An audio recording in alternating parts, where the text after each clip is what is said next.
Assalamualaikum warahmatullahi wabarakatuh. Innal hamdalillah nahmaduhu wa nasta'inuhu wa nastaghfiruh wa na'udzubillahi min shururi anfusina wa min sayyiati a'malina may yahdihillahu fala mudhillalah wa may yudhlil fala hadiyalah. Asyhadu an la ilaha illallah wa asyhadu anna Muhammadar Rasulullah amma ba'du. Alhamdulillahirabbil alamin. Segala puji bagi Allah Subhanahu wa taala yang telah memberikan kita nikmat iman, nikmat Islam dan kesehatan sehingga kita dapat berkumpul dalam suasana penuh keberkahan. Shalawat serta salam semoga senantiasa tercurah kepada Nabi Muhammad SAW beserta keluarga, sahabat dan umatnya hingga akhir zaman. Pemirsa UB TV yang saya hormati, selamat datang kembali di acara Mutiara Iman yang pada kesempatan kali ini kita akan membahas sebuah tema yang sangat penting, yaitu memaknai kembali hakikat ibadah. Sebagai seorang muslim, kata ibadah sering kita dengar, namun apakah kita telah memahami maknanya dengan benar? Apakah ibadah hanya mencakup salat, puasa, atau membaca Al-Quran? Atau lebih luas dari itu, ibadah sebenarnya mencakup seluruh aspek kehidupan kita? Nah, pada kesempatan kali ini, izinkan saya mengingatkan diri saya sendiri dan pemirsa sekalian tentang hakikat dan fungsi ibadah dalam kehidupan seorang muslim. Ibadah berasal dari kata abd yang berarti hamba. Dengan demikian, ibadah mencerminkan hubungan seorang hamba dengan Rabb-nya, yaitu Allah Subhanahu wa taala. Dalam Al-Quran, Allah menegaskan tujuan penciptaan manusia dalam firman-Nya yang artinya, dan aku tidak menciptakan jin dan manusia melainkan supaya mereka menyembahku. Quran Surat Az-Zariyat ayat 56. Ayat ini mengingatkan kita bahwa keberadaan kita di dunia ini memiliki tujuan yang sangat jelas, yaitu untuk beribadah kepada Allah. Namun, penting untuk memahami bahwa ibadah tidak terbatas pada ritual seperti sholat, puasa, atau zakat saja. Ibadah mencakup segala aktivitas yang diniatkan untuk mencari ridha Allah dan dilakukan sesuai dengan syariatnya. Pengertian ibadah menurut para ulama yaitu, ibadah adalah nama yang mencakup segala sesuatu yang dicintai dan diridhai Allah, baik berupa ucapan maupun perbuatan, baik lahir maupun batin. Dengan demikian, ibadah tidak hanya sebatas perbuatan fisik atau ritual, tetapi juga mencakup niat dan hati yang ikhlas dalam setiap amal perbuatan kita. Agar ibadah kita perlu menjadi sempurna, kita perlu menggabungkan antara al-mahabbah dan al-hudu'. Al-mahabbah atau cinta dan al-hudu' atau ketundukan. Cinta kepada Allah mengarahkan kita untuk melakukan segala sesuatu karenanya, dan ketundukan menjadikan kita menerima dengan sepenuh hati apa yang Allah perintahkan dan apa yang dilarang. Sebagai contoh, seseorang yang salat dengan penuh cinta kepada Allah dan ketundukan kepadanya akan merasakan kedamaian dalam setiap gerakan dan bacaan salatnya, bukan sekedar memenuhi kewajiban semata. Ibadah yang seperti ini yang mencakup seluruh aspek hidup baik fisik, hati maupun niat adalah ibadah yang diridhoi oleh Allah.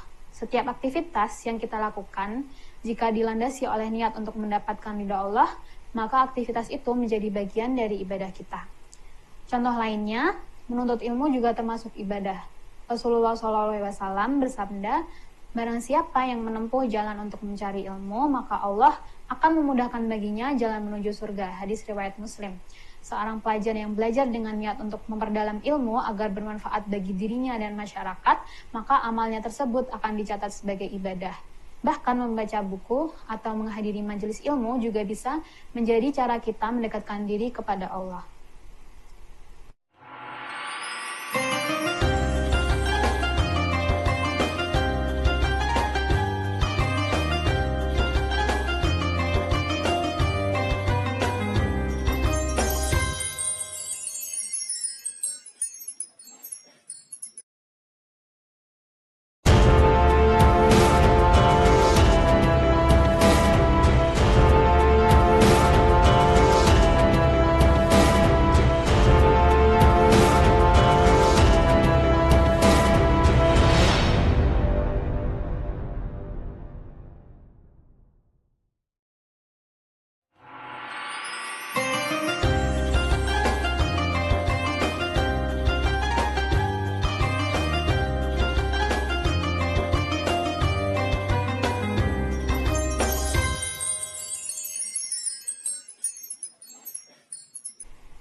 Pemirsa UB TV yang terhormat, kembali lagi pada Mutiara Iman kali ini kita lanjutkan materi sebelumnya, yaitu mengenai hakikat ibadah.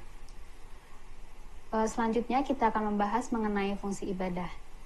Ibadah memiliki banyak fungsi dalam kehidupan seorang muslim, dan melalui pemahaman yang mendalam, kita bisa merasakan manfaat yang sangat besar dari ibadah dalam kehidupan sehari-hari. Berikut adalah 5 fungsi utama ibadah, yaitu yang pertama, menegaskan kemuliaan manusia. Allah Subhanahu wa Ta'ala berfirman dalam Al-Quran yang artinya, dan sesungguhnya telah kami muliakan anak-anak Adam, kami tempatkan mereka di daratan dan di lautan, kami beri mereka rezeki dan dari yang baik-baik, dan kami lebihkan mereka dengan kelebihan yang sempurna atas kebanyakan makhluk yang telah kami ciptakan. Quran Surat Al-Isra ayat 70. Dari ayat tersebut, ibadah mengingatkan kita akan kemuliaan yang diberikan Allah kepada umat manusia. Manusia diberi derajat yang lebih tinggi dibandingkan makhluk lainnya. Dan ibadah adalah cara untuk mempertahankan dan meningkatkan kemuliaan itu. Ketika kita melakukan ibadah dengan ikhlas, kita berusaha menjaga kehormatan sebagai makhluk yang dimuliakan oleh Allah. Selain itu, Allah juga mengingatkan kita dalam ayat lain yang artinya, sesungguhnya kami telah menawarkan amanat, yakni tugas-tugas keagamaan kepada langit, bumi, dan gunung, tapi semuanya enggan untuk memikul tanggung jawab amanat itu, dan mereka khawatir tidak akan mampu melaksanakannya. Lalu kami menawarkan amanat itu kepada manusia, dan dipikullah amanat itu oleh manusia. Quran Surat Al-Ahzab ayat 72. Dari ayat tersebut kita pahami bahwa ibadah juga merupakan amanah yang dititipkan Allah kepada umat manusia. Dengan melaksanakan ibadah, kita menjaga amanat tersebut dan menunjukkan bahwa kita layak menerima kemuliaan darinya. Kemudian yang kedua, sebagai sarana membebaskan diri dari penghambaan terhadap materi. Rasulullah SAW bersabda, barang siapa yang bangun di pagi hari hanya berpikir tentang dunia, maka Allah akan menanamkan pada dirinya 4 hal yang terus membayanginya sampai mati.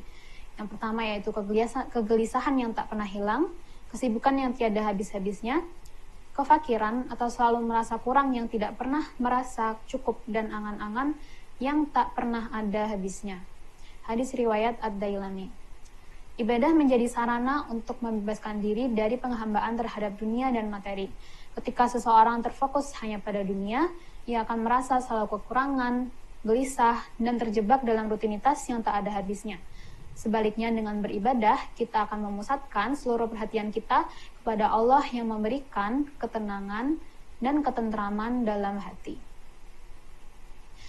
Ibadah mengingatkan kita bahwa dunia hanyalah sementara dan tidak ada yang lebih berharga selain mendekatkan diri kepada Allah. Kemudian yang ketiga, ibadah sebagai penyejuk jiwa dan menenteramkan hati.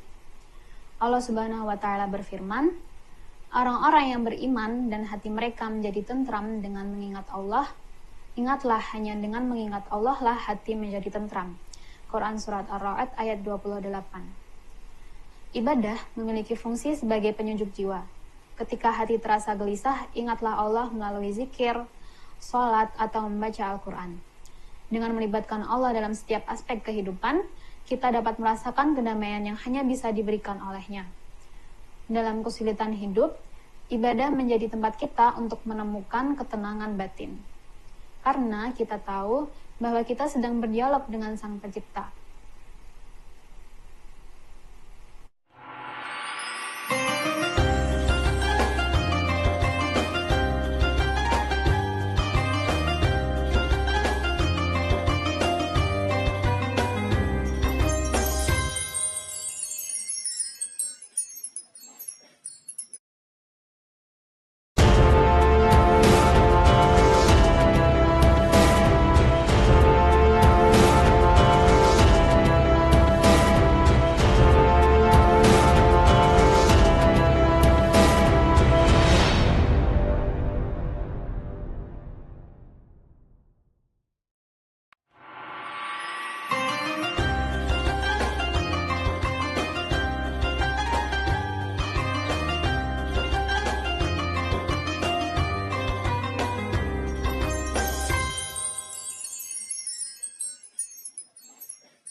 Kemudian fungsi yang selanjutnya Ibadah dapat memperhalus jiwa dan akhlak.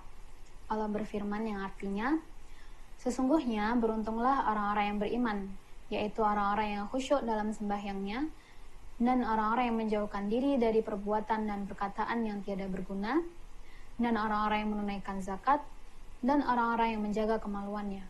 Quran Surat Al-Mu'minun ayat 1-5. Ibadah bukan hanya tentang ritual, tapi juga tentang bagaimana ibadah itu mempengaruhi akhlak dan perilaku kita.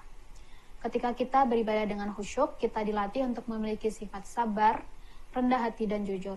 Salat misalnya, melatih kita untuk selalu mengingat Allah, sehingga kita akan menjauhi perbuatan yang buruk dan tidak bermanfaat. Zakat mengajarkan kita untuk peduli terhadap sesama, sementara menjaga kemaluan mengajarkan kita untuk menjaga kehormatan dan moralitas. Ibadah memperhalus jiwa dan membentuk akhlak yang mulia. Mendapatkan kenikmatan. Kemudian fungsi yang selanjutnya, mendapatkan kenikmatan di akhirat. Allah berfirman, tiap-tiap yang berjiwa akan merasakan mati, dan sesungguhnya pada hari kiamat sajalah disempurnakan pahalamu. Barang siapa yang dijauhkan dari neraka dan dimasukkan ke dalam surga, maka sungguh ia telah beruntung. Quran Surat Ali Imran ayat 185. Puncak dari segala ibadah adalah mendapatkan kenikmatan di akhirat. Dunia hanyalah tempat kita berusaha, sementara hasil akhir akan kita peroleh di akhirat. Dengan beribadah, kita mempersiapkan bekal terbaik untuk kehidupan abadi di surga. Setiap amal baik yang kita lakukan di dunia, insya Allah akan dibalas oleh Allah dengan kenikmatan yang tiada tara di akhirat kelak. Pemirsa UB TV yang dirahmati Allah, sebagai penutup, mari kita jadikan ibadah sebagai prioritas utama dalam hidup kita. Ibadah bukan hanya kewajiban, tapi juga kebutuhan jiwa. Dengan memahami dan memaknai hakikat ibadah, kita tidak hanya menjadi hamba yang lebih dekat kepada Allah, tetapi juga menjadi pribadi yang lebih bermanfaat bagi sesama. Semoga Allah memberikan kita keistiqomahan dalam beribadah dan menerima semua amal kita. Amin ya rabbal alamin. Akhir kata, kurang lebihnya mohon maaf. Wassalamualaikum warahmatullahi wabarakatuh.